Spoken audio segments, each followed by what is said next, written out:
Pourquoi faut-il espérer? Voilà ce qui m'est donné pour réfléchir en ce temps de pandémie. Et je voudrais commencer en lisant un passage de l'apôtre Paul aux chrétiens de Rome. Ça m'a fait tilt pour éclairer la question d'aujourd'hui. Donc j'en lis une partie. Frères, nous qui sommes devenus justes par la foi, nous voici en paix avec Dieu par notre Seigneur Jésus-Christ, lui qui nous a donné par la foi l'accès à cette grâce dans laquelle nous sommes établis, et nous mettons notre fierté dans l'espérance d'avoir part à la gloire de Dieu. Et l'espérance ne déçoit pas, puisque l'amour de Dieu a été répandu dans nos cœurs par l'Esprit Saint qui nous a été donné. Alors que nous n'étions encore capables de rien, le Christ, au temps fixé par Dieu, est mort pour les impies que nous étions. La preuve que Dieu nous aime, c'est que le Christ est mort pour nous, alors que nous étions encore pécheurs. Pourquoi faut-il espérer?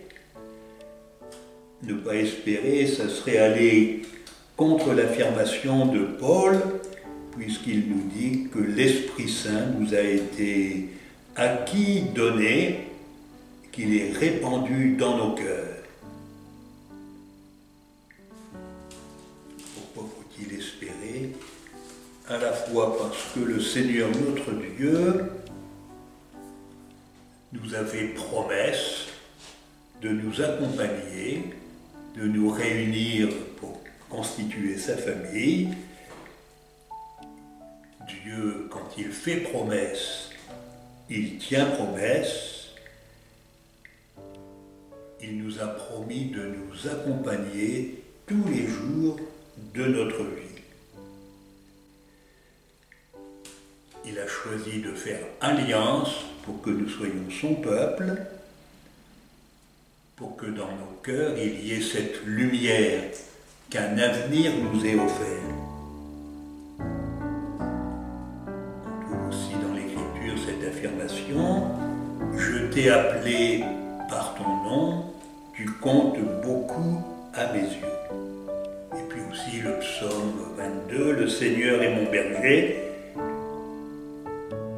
Avec lui nous pouvons traverser les ravins de la mort. J'ai repensé dans le livre de la Genèse, à la fin du livre de la Genèse, l'histoire de Joseph et de ses frères. Il nous est dit: vous avez voulu me faire du mal, dit Joseph, et Dieu a voulu le changer en bien. La puissance de Dieu nous autorise, et même nous donne à croire que du mal, du malheur, le Seigneur peut faire surgir le bien. Et par les temps qui courent, quel bien peut-il faire surgir de tout ce que nous avons enduré, de cette pandémie qui nous bouscule nos projets, qui ne nous permet pas de nous rassembler pour la messe. Nous sommes les héritiers de ce peuple en exil, d'une période de souffrance, une période où un temps de fécondité a été donné. Alors aujourd'hui, pour le temps que nous avons à vivre, quelle fécondité le Seigneur peut faire surgir de ce qui nous est donné à vivre. Voilà, l'autre jour dans l'homélie, je ne sais plus de quel dimanche, mais voilà, j'ai invité en disant: et si nous qui ne pouvons pas nous rassembler pour la messe, si on se mettait à lire la parole de Dieu, pas seulement tout seul, mais en famille ou en couple, et qu'on puisse se dire ce que le texte nous suggère. c'est peut-être pas quelque chose qui se fait habituellement, mais si cette période de souffrance, de jeûne eucharistique, pouvait aussi faire surgir quelque chose de neuf, dont on n'a pas l'habitude, et qui pourrait être fécond pour notre existence. En conclusion, c'est la phrase qui concluait la prière de l'hôte ce matin: que le Dieu de l'espérance nous remplisse de toute joie et de toute paix dans la foi. Amen. J'ai eu un héritage par un oncle que j'ai peu connu, un lointain jardin dans lequel se trouvait un pommier. Les anciens qui connurent bien cet oncle m'en avaient parlé. Il leur ramenait toujours de ce jardin des pommes excellentes. Mon grand-père farceur, qui aimait les pommes, m'en parlait souvent. Et ma grand-mère me faisait des tartes délicieuses. Mes parents m'ont toujours invité à aller voir ce jardin. Mais la jeunesse, la vie, le temps me faisaient toujours reporter ce voyage à la découverte de ce lieu rêvé. Un jour, par un temps gris et maussade, confiné à la maison, je me suis mis à ranger de vieux papiers. C'est alors que j'ai retrouvé le vieux testament de cet oncle. Dans ses écrits, il me parlait de ce jardin pour lui magnifique et qui lui avait apporté le bonheur. Et il rentrait dans le détail de ce pommier qui donnait un fruit merveilleux et une douceur sublime. C'est alors que j'ai eu foi dans la parole et dans cet écrit des anciens. C'est vraiment une bonne nouvelle. Et j'ai voulu connaître ce bonheur et partir à sa recherche. Je me forgeais une certitude que c'était ce que je recherchais. Par cette foi, je me mis en route et fis ce projet de voyage, de trouver ce jardin. C'était une petite parcelle de terre perdue dans les collines. Il m'a fallu chercher sur le cadastre avec les maintes difficultés des remembrements et changements de nom de parcelle. J'ai même utilisé les vues numériques pour voir du ciel cette minuscule langue de terre, regardant le levant comme dans l'attente d'une visite, comme pour une personne seule. Mais la vie me posa nombreux soucis et je remettais toujours à plus tard ce voyage. Un jour, alors que les circonstances m'enfermaient à la maison et que la solitude, la tristesse, puis la mélancolie commençaient à m'envahir, je pris peur. Et je me raccrochais à l'espérance de voir mon jardin qui serait aussi pour moi le bonheur. Je me décidai et partis donc pour un long chemin. À l'approche du terrain, plus rien ne m'arrêtait, ni les broussailles, ni les ronces. Je me frayais un chemin dans ces lieux solitaires et abandonnés. Je savais que je m'approchais du bonheur que je recherchais.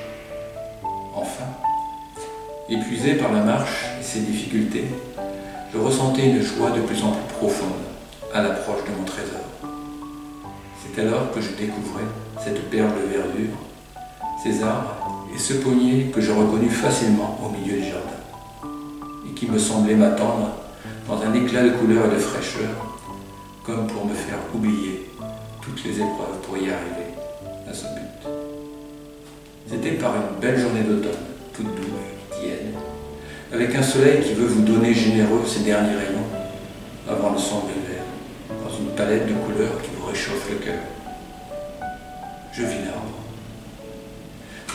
C'était un arbre bien charpenté, avec une branche centrale et deux branches secondaires opposées, légèrement levées vers le ciel, comme pour offrir et remercier.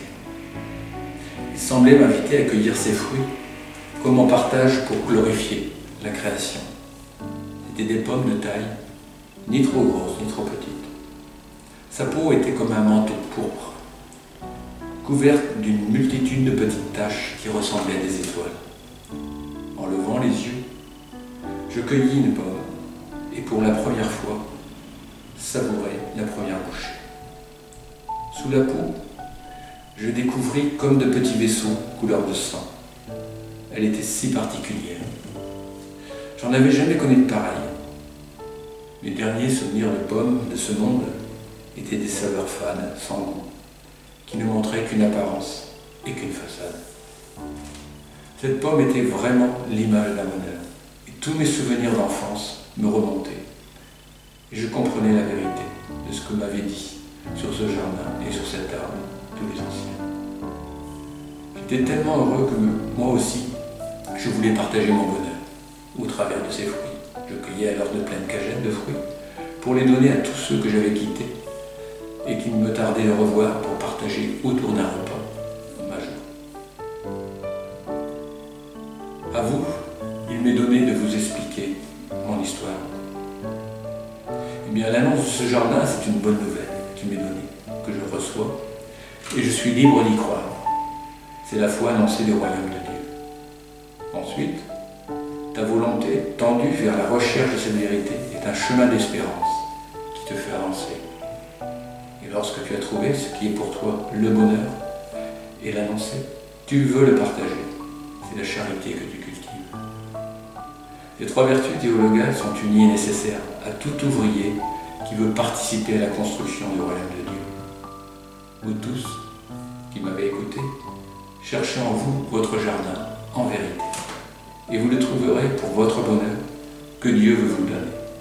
Et personne ne pourra vous l'enlever. Et une très bonne façon de faire, pour ne pas s'égarer, c'est de donner la main à notre mère comme un enfant, Marie, Notre-Dame, mère de l'espérance, et dans la joie qu'elle nous a